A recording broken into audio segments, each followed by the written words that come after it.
Today, we will have to find encouragement sa salita ng ating Panginoon. And nabasa natin kanina yung John chapter 13. Okay? John chapter 13. Okay. And we'll talk about a servant leader. No? Pastor, meron tayong dilubyo. May problema tayo ngayon. Marami tayong kababayan na nabahaan. Marami tayong kababayan na nawalan ng bubong. So, what it has something to do being a leader pagdating sa sakuna. Okay? And I think kailangan natin umaksyon, kailangan natin tingnan hindi lang yung yung effect sa atin, no? But how can we be a blessing, no? Katulad nung awit kanina, no? How can we be a blessing despite na tayo rin ay nakakaranas ng katulad na dilubyo, hindi kaya ay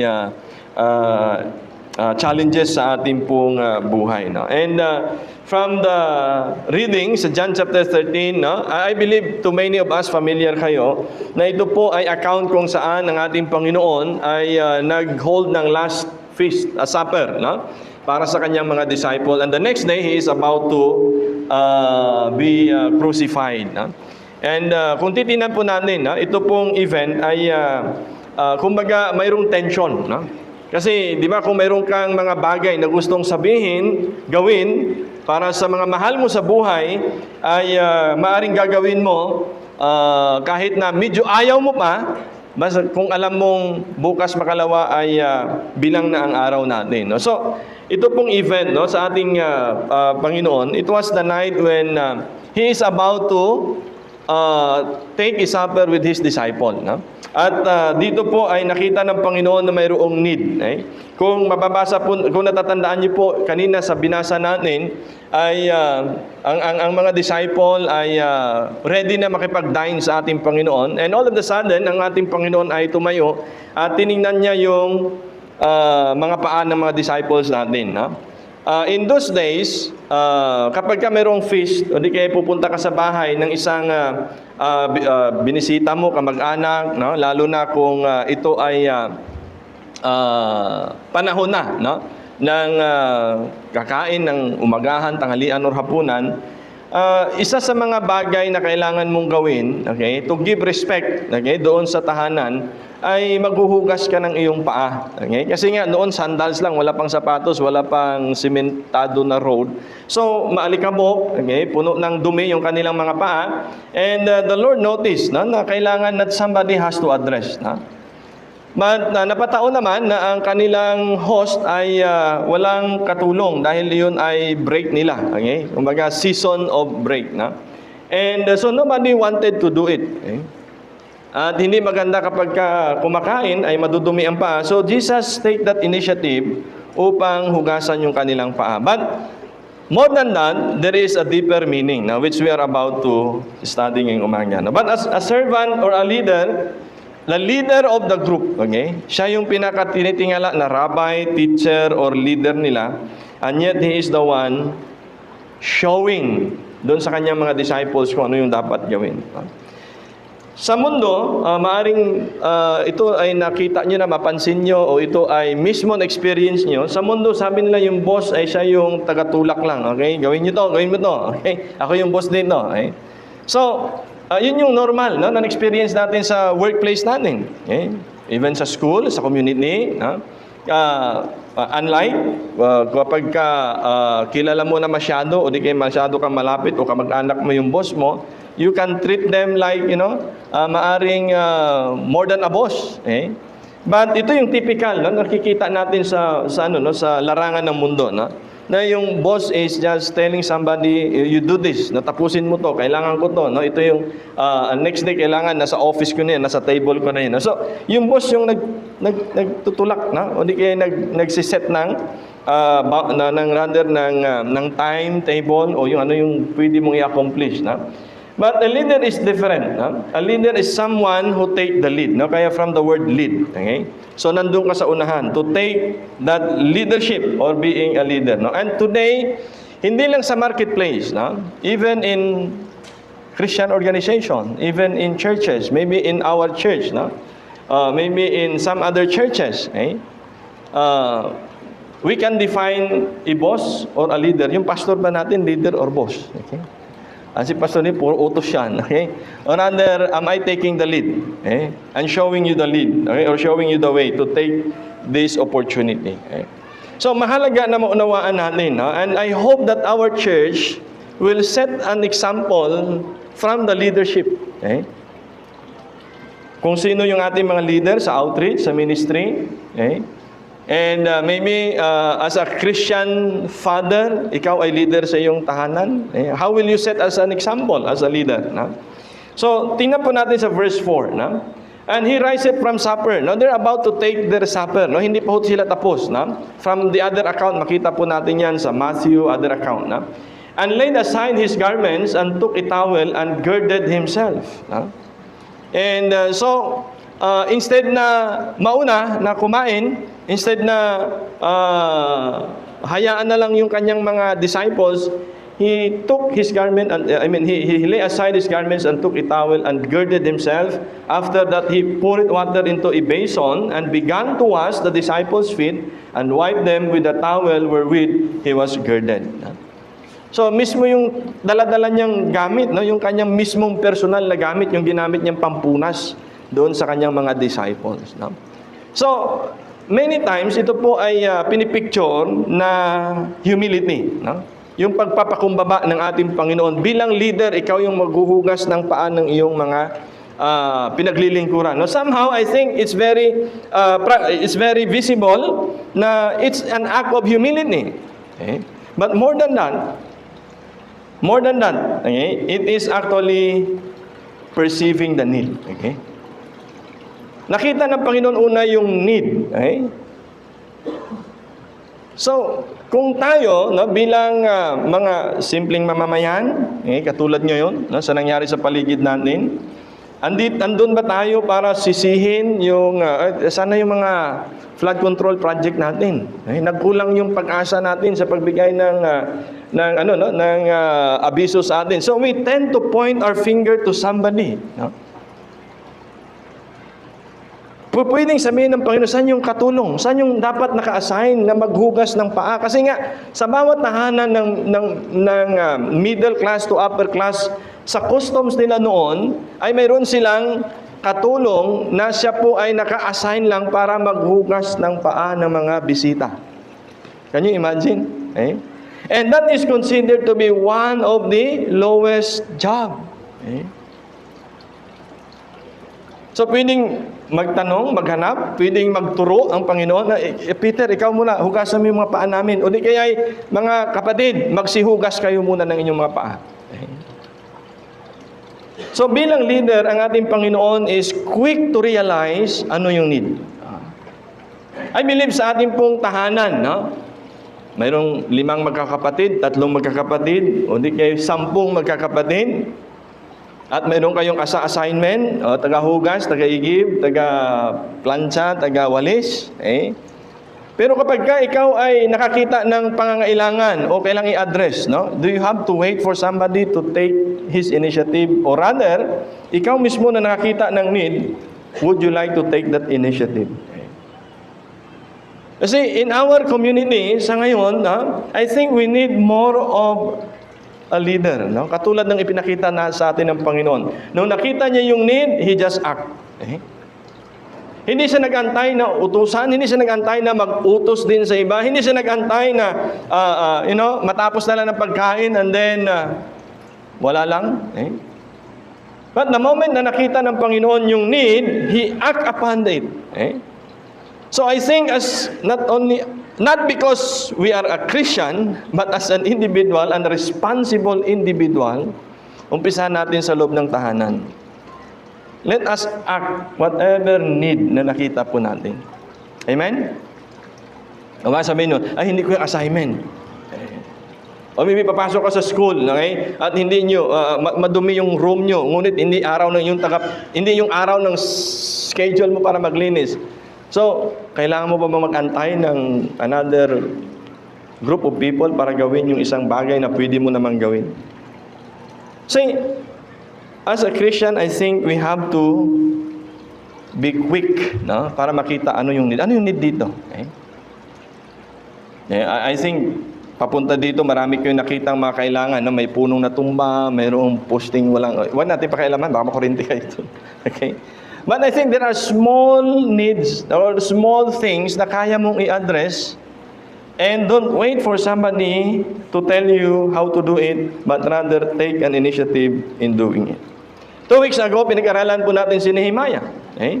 Si Nehemiah, nung narinig niya na mayroong pangangailangan sa kanyang bayan, bagamat maganda ang kanyang posisyon, bagamat maganda ang kanyang kinikita, bagamat maganda na yung kanyang kalagayan, he burdened himself and he took in initiative. Walang nagsabi kay Nehemiah, Nehemiah, umuwi ka, gawin mo to. Nobody. But when he heard that sad news, he was burdened. Okay? And he take an initiative in leading a team to rebuild the wall. Okay? So I believe, no, sa ating pong panahon ngayon, no, we need more leaders who can see the need. Huwag tayong mag-antay na mayroong somebody to do it if you can do it. Okay? Amen? Kung sa loob ng tahanan natin, inuumpisahan natin yan, alam niyo mga kapatid, hindi mahirap gawin yan kahit saan ka man mapunta. Okay? Nung ako po ay nasa Bible school, no, I heard a preacher, sabi niya, if you cannot do it here, don't you expect you can do it there. Tumatak sa isip ko yun. No? Kung hindi mo kayang gawin dito, wag mong isipin na kaya mong gawin dun. Okay? So kaya nga tayo nagtitrain, kaya nga tayo nag-schooling, high school, college. Kaya kinakailangan natin ma-train. No? Why? Because we need to face the challenges. Okay? Kaya kinakailangan natin educate yung self natin, i-prepare yung self natin for what? Para sa gawain, no? Para sa ating journey, para sa ating profession. Okay? So, if you cannot do it here, don't expect you can do it there. Preparation is something, no? Kaya nung alala ko, nung tumatak sa isip ko yun, sabi ko, hindi ako pwede makipagsapalaran doon na kaya ko kung hindi ko kayang gawin ngayon. Di ba? I think that makes sense. Yeah? So huwag ka mag-expect na ikaw ay basta na lang ma-promote o makuha mo tong work if you are not prepared to that work. Huh? So ang ating Panginoon, matagal siyang handa sa mga gawaing katulad niyan. Alam niyo that took 30 years for the Lord to prepare Himself and 3 years to minister. Amen? It took Him 30 years to train Himself. Nung siya'y nagkamalay, no, he was actually a carpenter's son and his job is mag-assist sa kanyang tatay. Okay? So, maaaring isipin natin na hindi na kailangan yung training, basta lang ako mag-jump. You see, it is very important. I believe si Nehemiah na-train doon sa palace ng king. Nakita niya para sa isang hari, para sa isang leader, no? He need to take initiative. Kung kinakailangan i-conquer niya yung isang place rather than antayin niya yung kalaban, he needs to do that. Okay? So kaya si Nehemiah, hindi niya na inantay na mas lalo pang masira ang Jerusalem. He took his initiative. So huwag natin isipin na yung, di ba, kung pinapaaral tayo ay tinitrain, na tayo ay sasabihin natin na, okay, magaling na ako, ayoko na yan, okay? Kaya ko na yan, alam ko na yan. Just be willing to go under that training. Okay? You see how the Lord is so patient, no? Si Jesus Christ, no? 30 years, sama-sama sa pagkakapintero. 30 years, he allowed himself to be under his parents' care. 30 years. Eh, hindi ibig sabihin na 18 ka na, hindi ka na susunod sa magulang. Amen? Amen. Dahil 21 ka na, ay malaya ka nang gumawa ng desisyon. No. Si Jesus Christ up until 30 years. Bago siya nag-start ng kanyang ministry. So, anong ministry ni Jesus for 30 years? Obey His parents, help His parents. Amen? Amen. Kaya yung mga nakikipagtalo pa sa social media, kailangan ba nating tulungan ang ating mga magulang kung tayo'y nasa sapat ng... Mga kapatid, bakit nung maliit ka, sinong tumulong sa'yo? Nung nagkasakit ka, sinong tumulong sa'yo? Ibig mong sabihin, dahil nasa tamang edad ka na, hindi ka natutulong sa magulang, hindi mo obligasyon ng iyong magulang, napakawalang utang na loob mo naman. Di ba? As Christians, you should know, these principles is very important. Obey your parents in the Lord, for this is right, so that you might live long. Amen? It's not about utang na loob. It's not about obligasyon ba? It's for you to be blessed. So you see, the Lord was under His parents' care and instruction for 30 years. Nehemiah. Not only Nehemiah, but we can see David. When he fought Goliath in the name of God. Okay? So kung titinan natin si David, no? Ano siya? Outsize. Almost 9 feet tall. Si David maliit lang. No? 5 feet something. Okay? And he fought Goliath. Twice his size. Almost. In the name of God. Why? Kasi nung pumunta si David doon sa labanan, narinig niya itong si Goliath na binablaspheme niya yung name ng Panginoon. Minamaliit niya ang Diyos, minamaliit niya ang Israel. At halos walang lumalaban sa kanya, and every day and every night maririnig nila itong si Goliath na ang kanyang ginagawa ay ipinapahiya ang pangalan ng Diyos. So hindi ni David makontain sa kanyang sarili. Why? Why did we allow this giant to blaspheme the name of our God whom we serve? Kaya si David, he took an initiative. He perceived the need. Alam niya mayroong pangangailangan. Alam niyo, kapag mayroon tayong action na gagawin, sometimes it requires of our what? Sacrifice. And it requires perhaps your safety. Katulad nito ni David. Inilagay niya ang kanyang sarili sa alanganin sa pangalan ng Diyos. Why? Because he saw the need. So kung meron tayong nakitang need, no? There are times na kailangan i-sacrifice mo ang iyong comfort. Amen? Si David pumunta lang doon para maghatid ng pagkain ng kanyang mga kapatid. And yet, all of a sudden, dahil narinig niya itong higante, no? Itong giant na minamaliit ng Diyos ng Israel, he took an action. He saw the need. He take and grab that opportunity. And you know, sometimes kapag mayroon tayong nakitang need and we act on it, makikita natin yung amazing na provision ng Panginoon. Si David, he is not trained na maging sundalo. So minsan kapag may nakita tayong need, ang excuse natin, pinakamadaling excuse natin, wala akong source, wala akong resources. I am not trained to do it. Okay? So basic, common. Si David ganun din. Binigyan siya ngayon ng espada. Hindi niya maiangat sa bigat. Binigyan siya ng shield ni Saul. Halos hindi niya maangat sa sobrang bigat.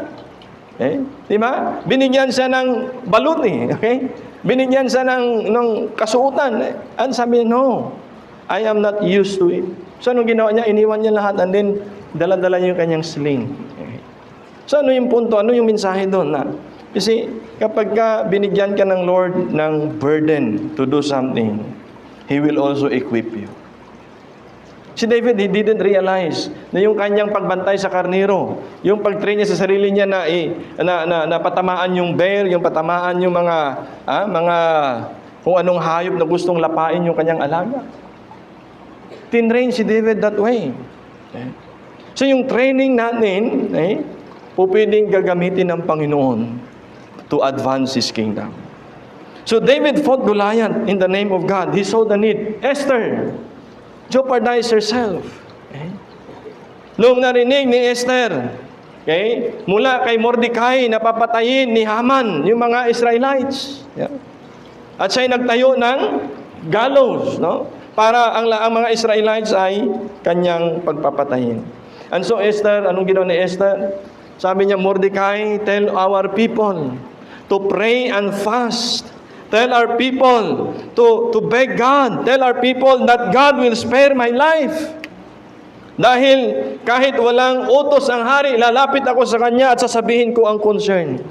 At kung ako ay mamatay, mamatay. If I perish, I perish. Yeah? Yun ang sabi ni Esther. Why? Because she realized that there is a need.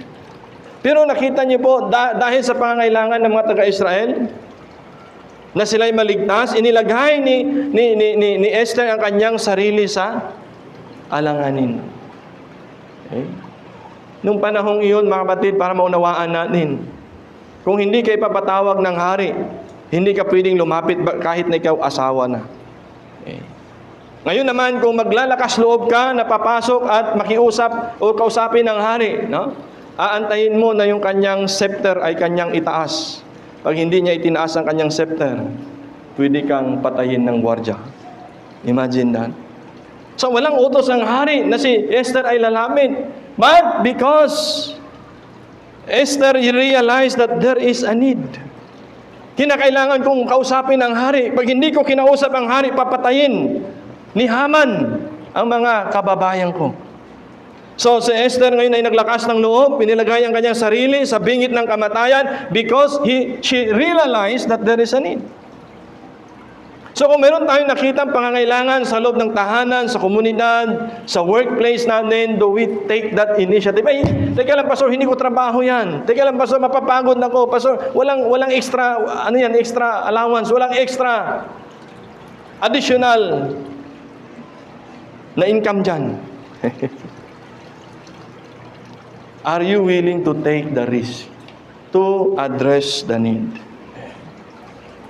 Ipinakita sa atin ng Panginoon ang kahalagahan na makita ang pangangailangan. So as a leader, bilang tatay, of course, we are thankful na yung mga tatay natin sa church are responsible. But I know na marami kayong kilalang mga tatay na mga irresponsible din. And I hope sa ating mga kabataan na mag-aasawa at nagpaplano mag-asawa, mga men, huwag kang magpakasal kapag wala ka pang ipon. Amen? Kaya nga sa mga ladies, lagi kong tinatanong, tanungin mo muna kung nagyaya magpakasal, may ipon na. Amen? Kasi may ospital, may emergency, may CS. Ano pa? Nagkakasakit. Asan mo hinahanapin yan kung wala kang ipon?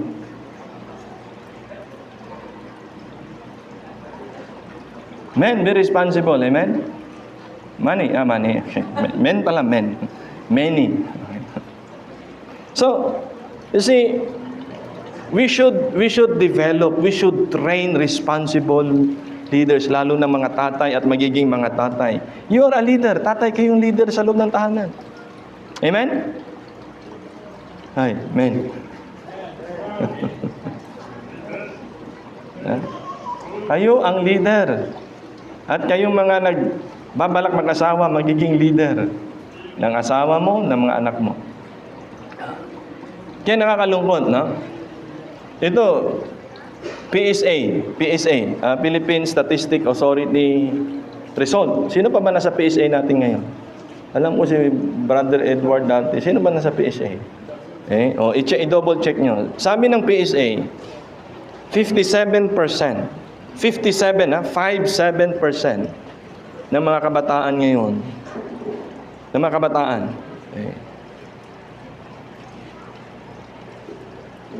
Okay, nakikinig kayo? 57% ng ating mga kabataan ngayon ay either unwanted or iniwan ng kanilang mga magulang.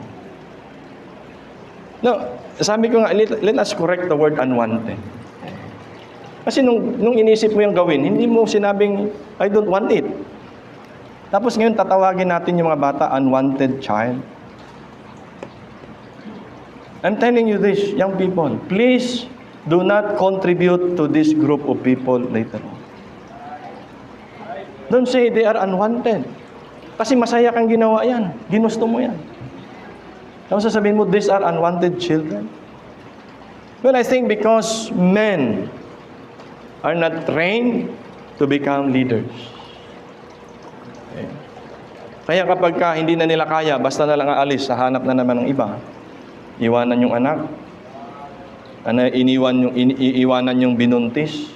You see, men should take the lead. Amen? You should be responsible. Young people of our church. Okay? Men in our church, young people. Be responsible. Okay? You take that lead. Okay?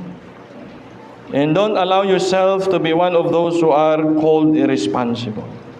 These people are willing to die. David is willing to die in the name of God.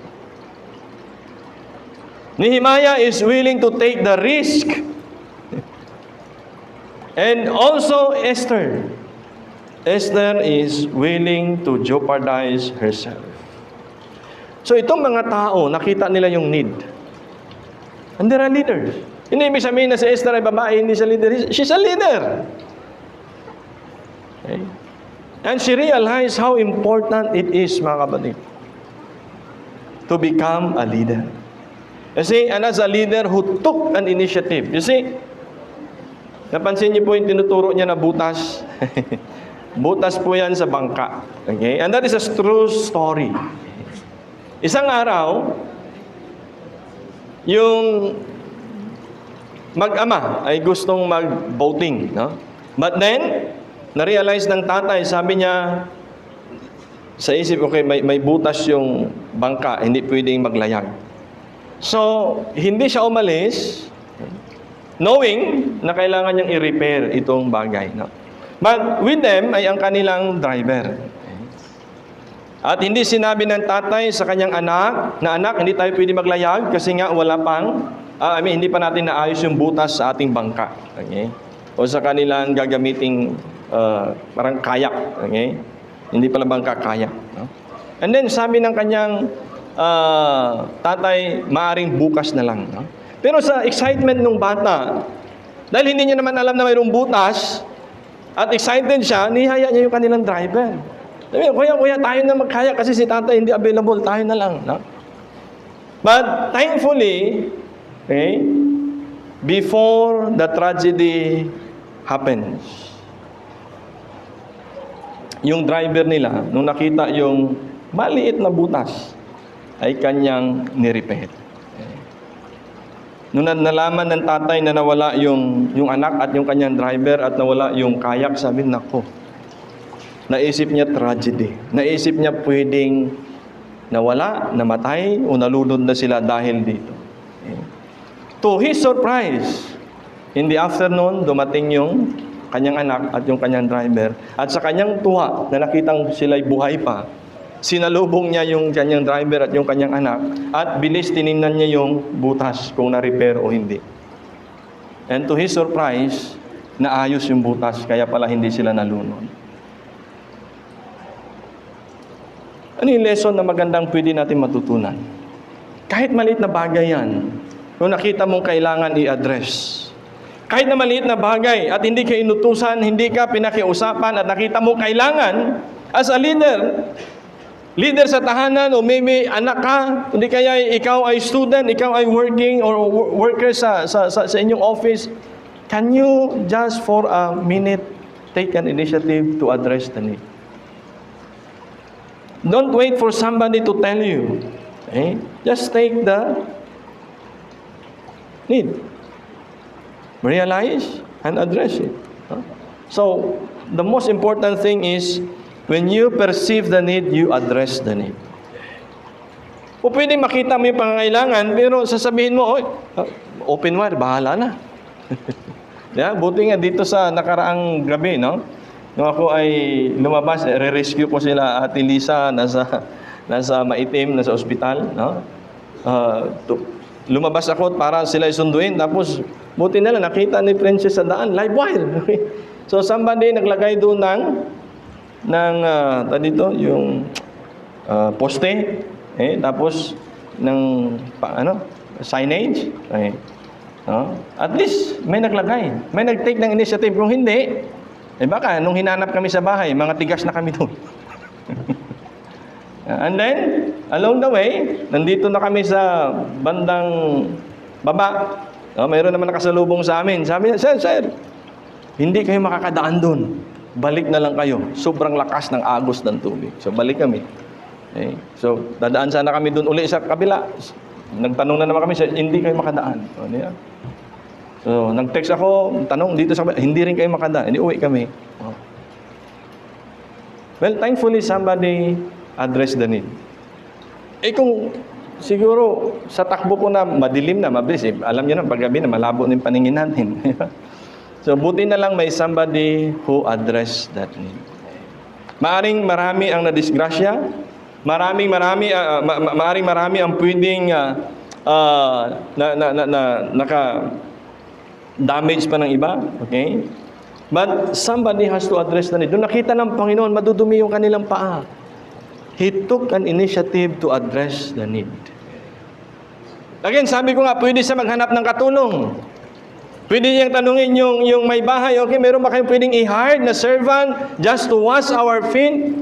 Well, kung wala dito sa tahanan ito, baka pwede manghiram doon sa kabilang tahanan ng somebody to address the need, wash our feet.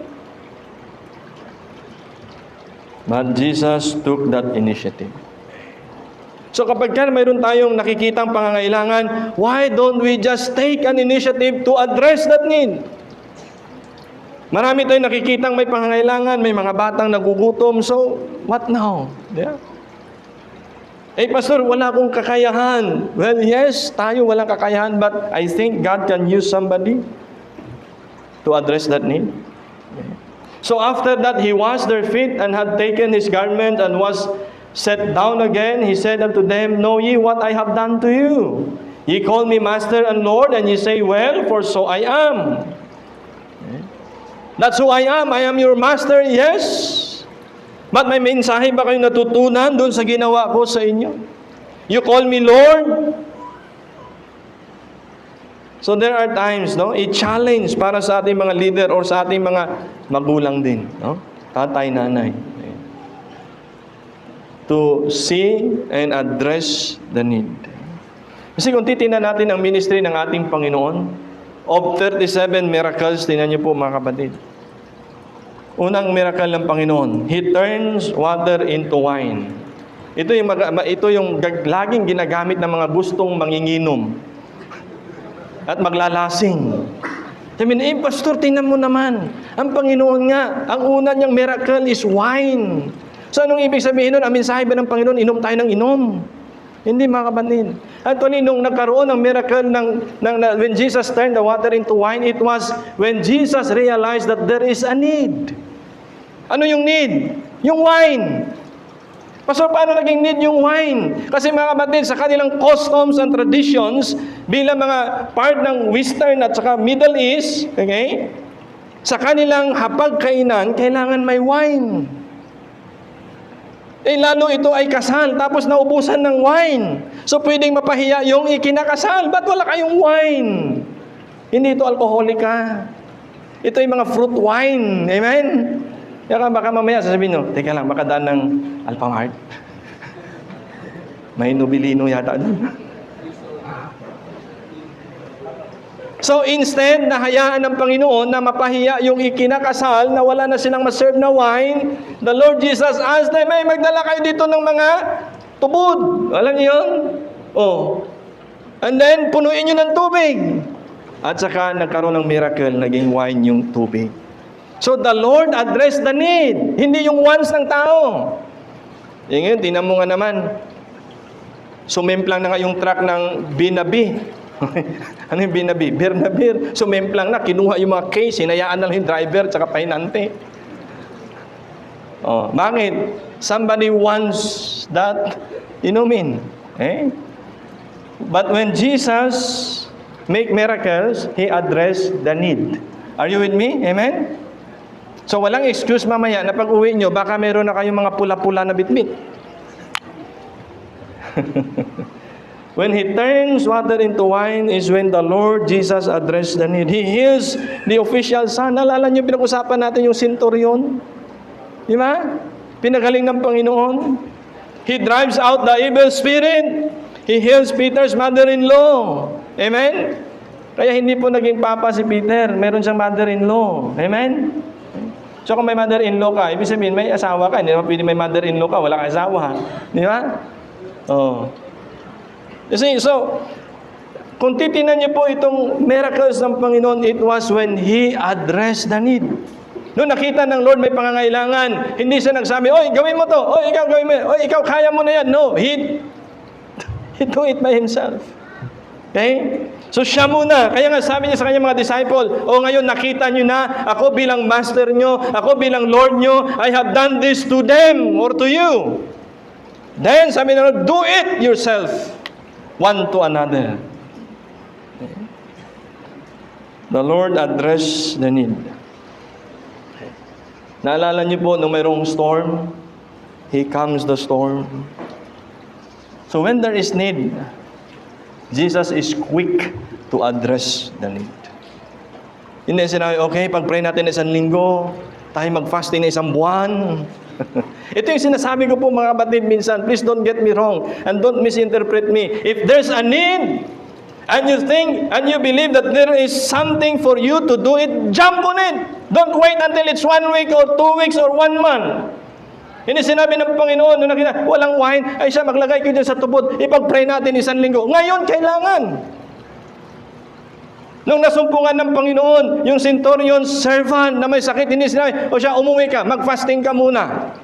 Magsisi ka muna sa mga kasalanan mo, o bayaran mo muna yung mga utang mo. Hindi kay, wow, church, right there and then sabi ng Lord, okay, servant is healed. Alam niyo, minsan ginagawa nating excuse. Hindi lang excuse dahil tamad tayo to address the need.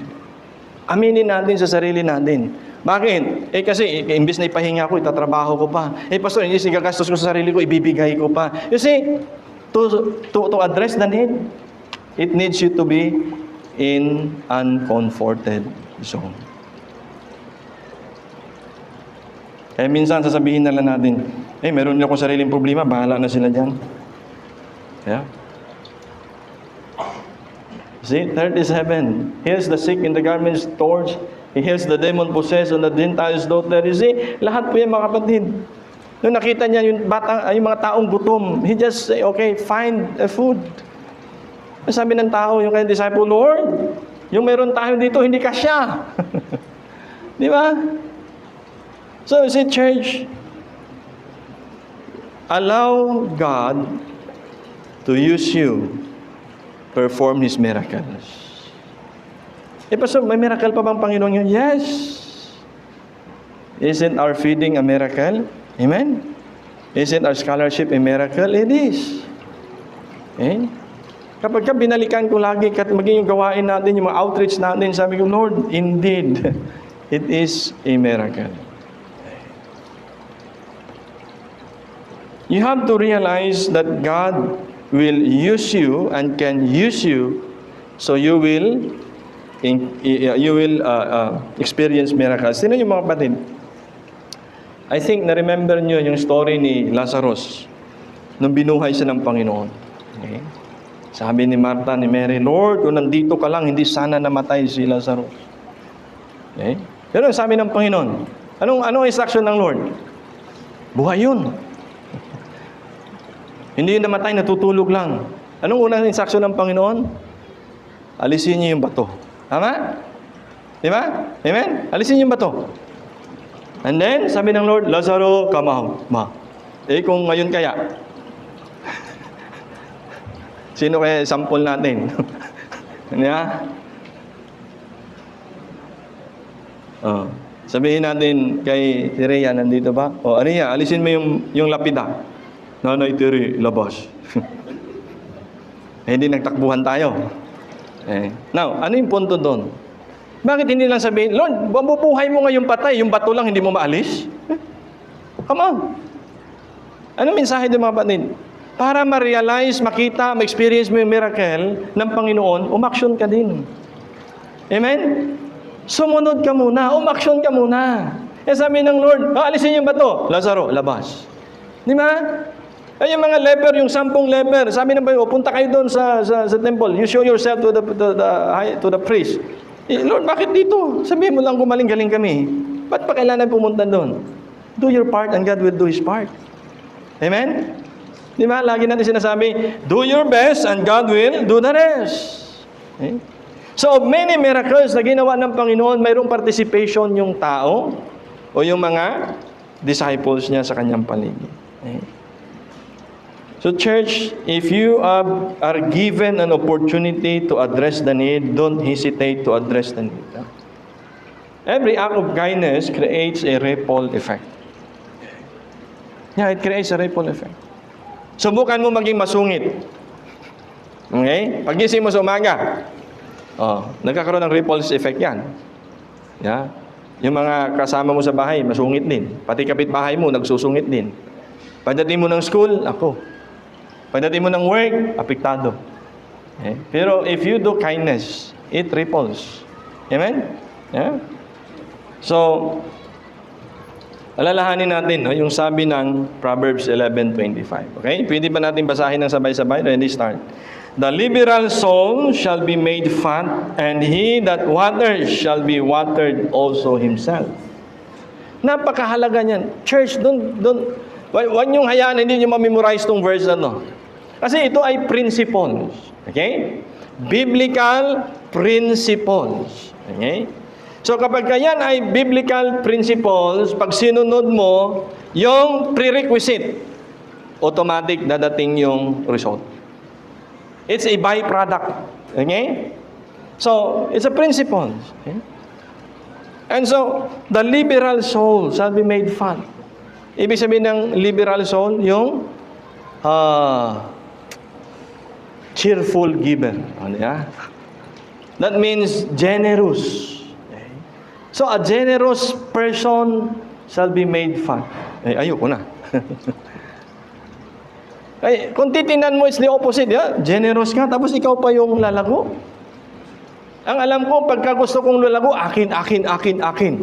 Pero yung Biblia, bukod, iba. Kaya sa amin niya, siyang nagdidilig, didiligin din ng Panginoon. Di ba? So, when you give, you shall also be given back. Eh? Meron pong isang napakagandang symbiotic relationship. Eh? Itong pitcher plant. Ano yung pitcher plant? Carnivorous yan, di ba? Eh? Alam niyo ba yung carnivorous? Kung nyo ilagay yung daliri nyo doon, kakainin ng pitcher plant niya. Mas may malaki-laki pa niya. Yung kinakain niya, isa sa mga kinakain niyan, mga langaw, spider, no? So yung pitcher plant. No? Pero itong mountain tree shrew, na parang daga, meron silang symbiotic relationship. Sa umaga, pagbukang liwayway, itong mountain tree shrew, ay aakyat na doon sa may pitcher plant. Pero ito ay nakayuko pa yan, no? Nakatakip. But the moment na maka-feel siya ng vibration, okay? Nagre-respond siya, no? That is stimuli, tama ba? No? Automatic pa nakaramdam siya ng vibration, gaganon siya. Tapos i-offer niya ngayon yung nectar na nandito. At ito yung hinahabol ng daga o ng shrew. Ito yung kanyang kinakain. Pagkatapos niyan, pupupo ngayon si shrew dito sa pitcher plant. At yun naman ang isa sa pinakagustong pagkain ng pitcher plant. Okay? So, symbiotic relationship. What does it mean? They benefit one another. Hindi yung friends with benefit, ha? They benefit one to another. Okay? So, win-win, di ba? Win-win. Okay? So, ito yung sinasabi na, if you wanted somebody, hindi man yung somebody or someone na yun ang magbabalik sa'yo, but there is God in heaven who will return it to you more than you expected. Amen? Okay? So when you address the need, you can be a channel of the Lord's blessing. At ang sarap pagka ikaw ay channel, mga kapatid. Okay? So, would you like to live a symbiotic relationship? Not with another person, but with God. You praise God. Okay? You worship God. We make His name glorified. We have His blessing. Ang ginawa ni David, he fight in the name of God. Anong sabi niya kay Goliath? Ikaw, Goliath, pumunta ka dito at gusto makipaglaban, gamit niya yung sword, ang iyong baluti.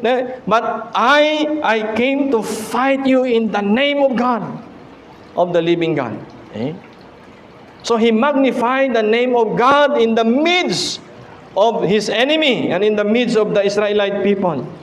So kapag kami na-magnify mo ang pangalan ng Diyos in the midst of other people, in the midst of a darkened world, the Lord will bless you also. Kaya nga sabi niya, ikahiya mo ko dito sa lupa, kakahiya kita sa aking Ama. Di ba? So when we worship the Lord, it is a byproduct for Him to bless us. Okay? Next and last. Amen? Share the need. Okay? Share the need. Kaya minsan ayaw natin mag-act, okay? Kasi takot tayo na, ay ako din, wala din eh. Okay? Hindi lang yan. Maaring ayaw natin mag-act kasi naisip natin, teka lang, naku, pagod din ako eh.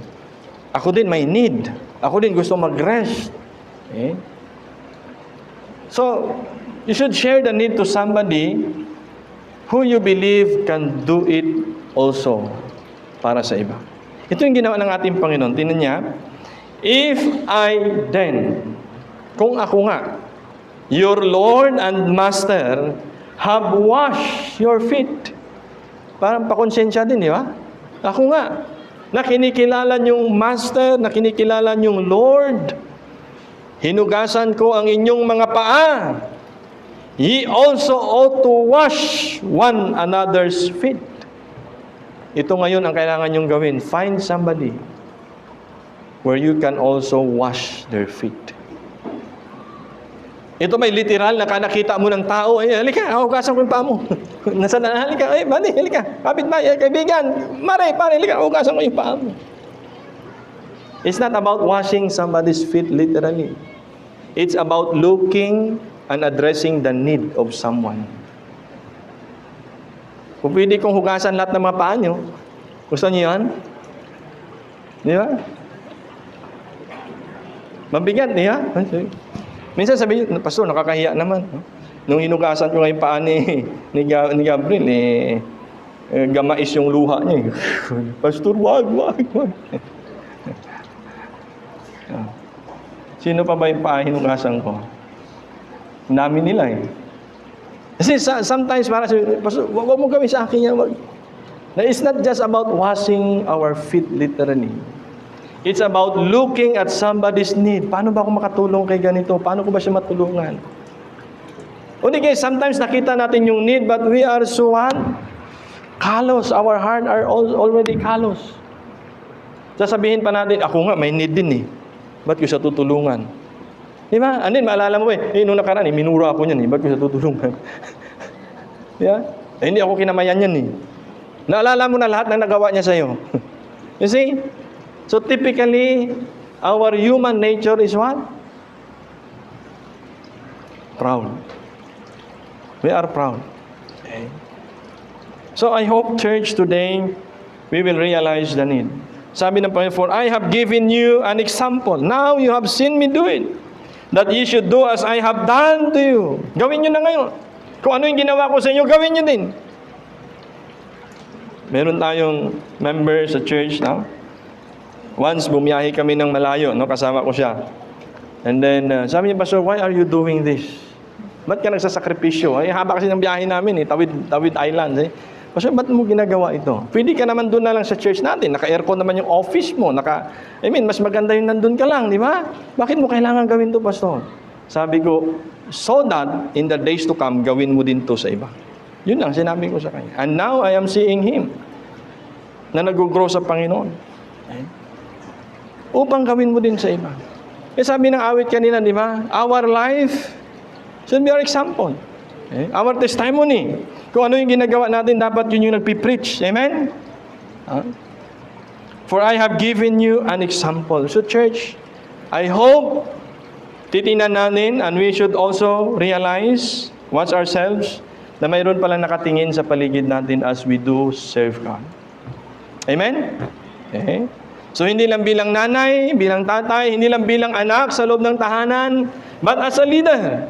Because little did we realize, may mga tao sa paligid natin, may classmate tayo, may ka-office mate tayo, na tinitingnan ang mga buhay natin bilang Kristiyano. Okay. So kapag tiningnan nila at napakinggan nila tayo magsalita, sila ba ay ma-convert din? Sila ba ay lalapit din sa Panginoon? Okay. Kaya sabi ni Paul, follow me as I want, follow Christ. Ito din sabi ng Panginoon, do it as I have shown you the example. How I serve you, how I wash your feet, do it the same. Maging sensitive kayo pag mayroong need. At pag nakita niyo yung need, na-realize niyo na mayroong need, you address the need. So that people around you will see it and they will do the same. So ganun pala dapat nagre-ripple effect yung buhay natin. Kung paano tayo mag-serve, paano tayo tumulong, paano tayo mag-sacrifice, we should allow them to see it.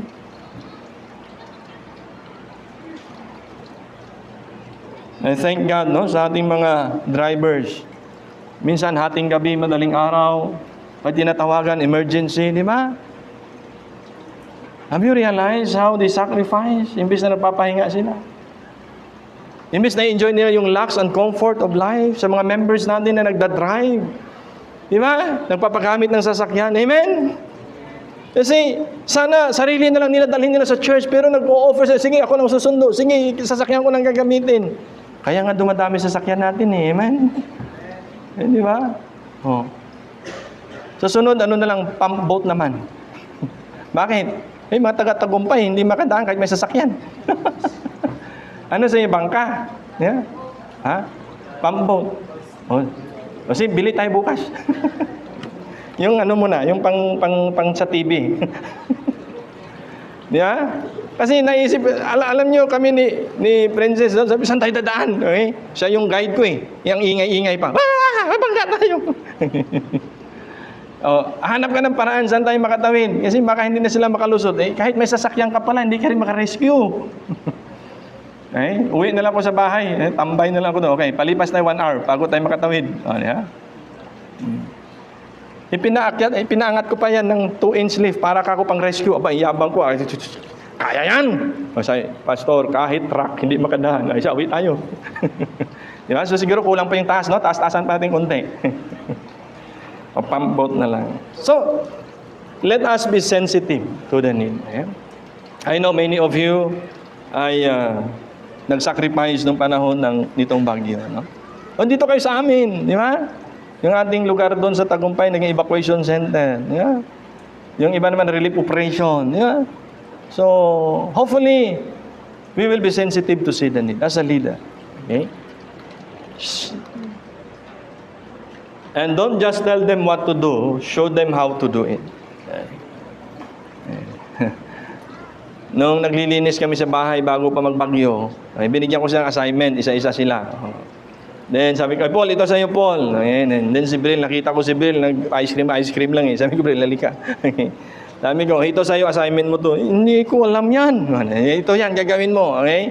So, kuha ako ng scrub. Ganito yan. Nung later on, na-enjoy niya. Sabi niya, tapos na. Bigyan ko ulit ng isa pa. Pagod na. Reklamo din bata eh. Napagod din eh. So, show them how to do it. Kasi, when we want to help somebody, don't just tell, hey, tulungan niyo dun. Show them how to do it. Amen? Imagine niyo mga kapatid.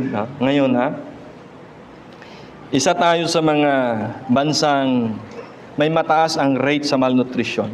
Hindi ko alam kung pang ilan tayo sa Southeast Asia. Baka nakalimutan ko eh. Baka number 1 pa yata eh. Ang taas ng malnutrition natin sa ating bansa. And you know, when we started our feeding, halos hirap ako maghanap ng fund. Maging sa church natin hindi kaya. Kunti lang, limitado lang kaya natin. You know, at this point of time, marami yung gustong tumulong at makipag-partner sa atin na hindi na natin kaya. Hindi na kaya ng workers natin na i-distribute. Hindi dahil sa hindi kaya yung manpower. Dahil naging stricto tayo sa pag-control, di ba? Nandun yung, siyempre, yung accountability, yung transparency. Kailangan natin gawin yun para mas pagkakatiwalaan tayo. I'm thankful, marami sa members natin nagbo-volunteer sa outreach na magiging volunteer worker para pakainin natin itong mga bata. Okay. I think we have 1,200 plus na mga bata na pinapakain every week. 3 to 5 times a week. Yung iba sabi, Pastor, wag naman 5 times, 3 times na lang. Gutom yung mga bata. 5 times. Meron pa yata 6 times. Okay. And so what do we need? We need volunteers. We see the need. Let us address the need. Amen? At kung hindi natin kaya, share natin sa iba. Amen? So I hope we can encourage more of our members to volunteer para i-address natin yung need. When Jesus see the need, hindi niya lang sinabi sa mga disciples, Peter, hugasan mo si John. John, hugasan mo si Matthew. Matthew, hugasan mo si Judas. Nandun pa si Judas eh. Pero anong ginawa ni Jesus? Inunahan niya muna. Now, sabi niya, nakita niyo kung paano ko ginawa. Nakita niyo how I address the need. I hope you do the same.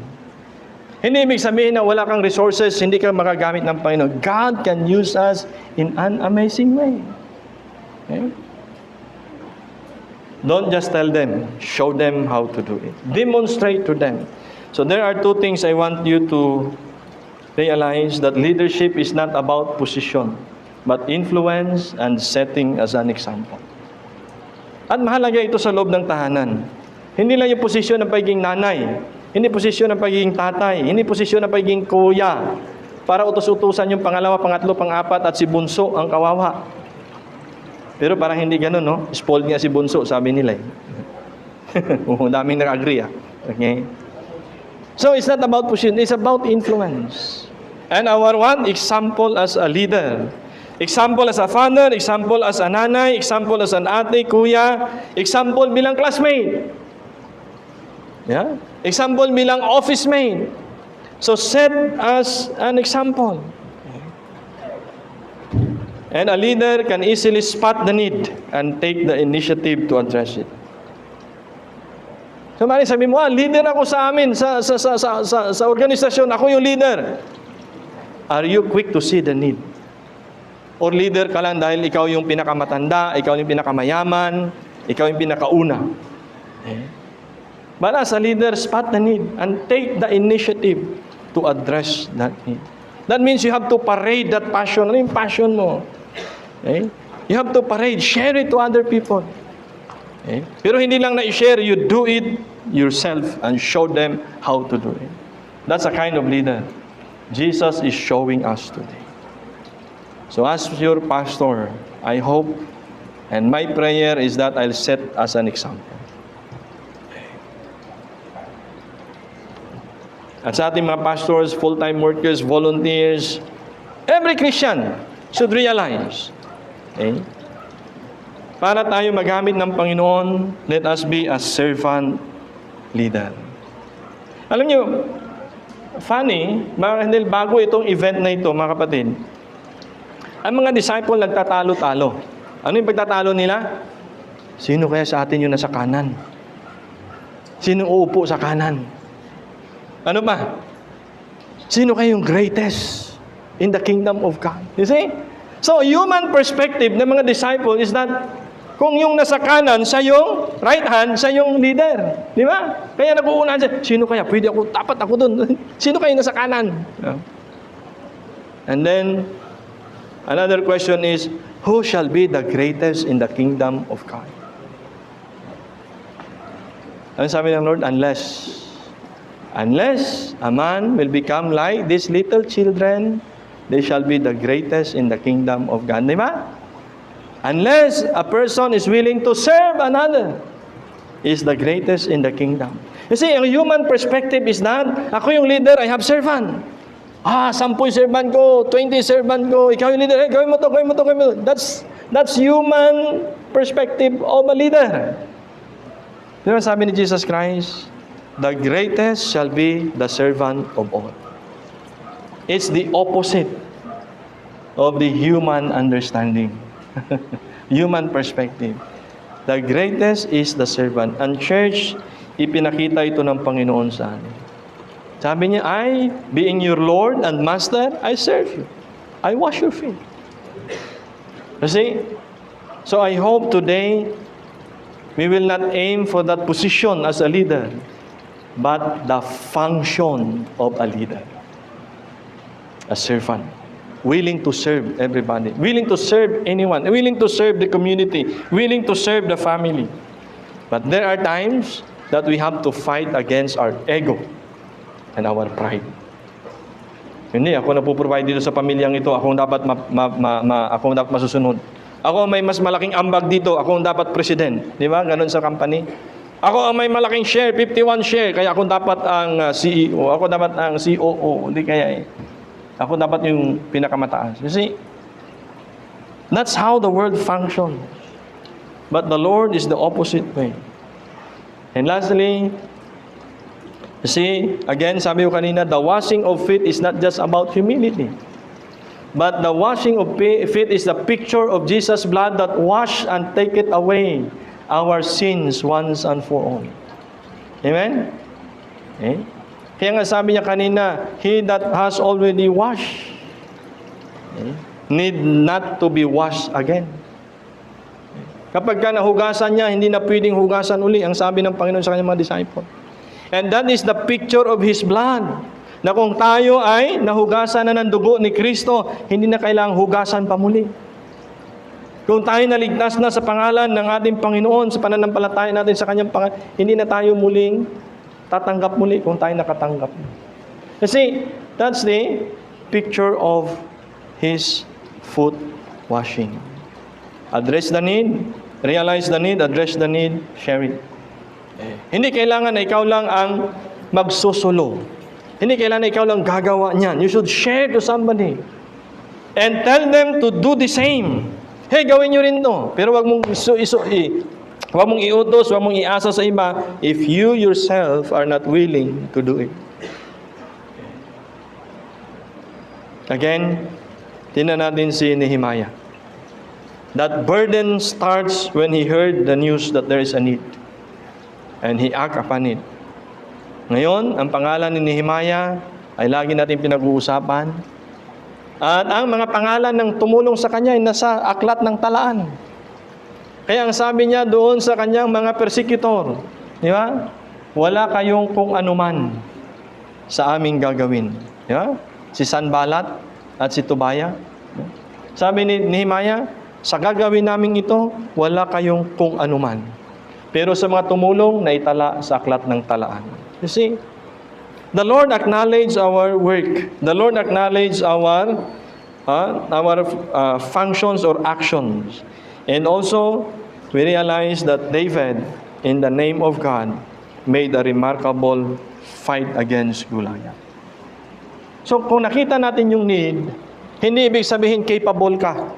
Hindi ibig sabihin na train ka. Hindi ibig sabihin na I am prepared to do this. It's good to have preparation. Pero minsan, ang preparation na ginagawa ng Lord sa atin is about discipline, is about initiative, it's about character. Kung titinan nyo, si Nehemiah is not trained to lead a soldier and build a wall. No, he's not trained. Ang training ni Nehemiah is mag-prepare ng juice, mag-prepare ng pagkain para sa hari. So ano ang tinrain doon kay Nehemiah? His character. Attitude. He is not skilled to build wall. Si David is not skilled to fight Goliath. Hindi siya pinrepare ng Lord ng 10 taon na magkipag-away. Ano ang minold ng Lord sa kanya? His character, His attitude, His humility. Are you with me? Amen? Okay? And then, all of a sudden, the Lord used them mightily. Because they're willing. Okay? Si Jesus Christ was not trained 30 years to do the ministry. He was trained to become a carpenter's son, to mold his character, his attitude. And the rest of 3 years, impact the world up until today. His last 3 years of ministry. So I hope today we realize, church, that as Jesus addressed the need, perceived the need, He saw the need, He trained His eyes to see the need. I-train natin yung self natin na makita yung need sa bahay, sa office, sa school, sa community. And as we train ourselves to see the need, act on it. Address the need. Okay? And then, share it to somebody. You see, I have made this. Pwede niyo ba akong tulungan? Pwede niyo ba akong samahan? Or sometimes, lalo na sa loob ng tahanan, kung nakita nilang ginagawa mo, gagawin na rin nila. Right? So today, let us not forget that the true leader in the eyes of the Lord is a servant leader, not a positional leader. Okay? A leader of influence, a leader that influence, and a leader that set as an example. Okay? Example. So I hope today, church, ang dami natin nakikitang need sa paligid natin. No? Why don't we start it in believing ourselves to address the need? convince mo muna yung sarili mo, I can address that need. And then share it to somebody. So that somebody, pag nakita nila yung ginagawa mo, pag nakita nila yung ina-address mo na need, will also be challenged to do the same. Yun ang sabi ni Jesus Christ. As I have done this, do yourself, do it one another. So a servant leader. So I hope today, uwi tayo, no? Umpisa natin sa tahanan. A leader that God wants is a servant leader. A leader that God set as an example is a servant leader. A leader who is willing to serve, a leader that is willing to sacrifice, and a leader that is willing to leave his comfort zone. Are you that kind of a leader? Sabi mo, ako, yung people pa ako, Pastor, I'm not yet a leader. Somehow, sa kaibigan mo, you set as an example. And lead them para makilala ang ating Panginoon. So, this is not just about humility. It's about seeing the need. Realize the need and address the need.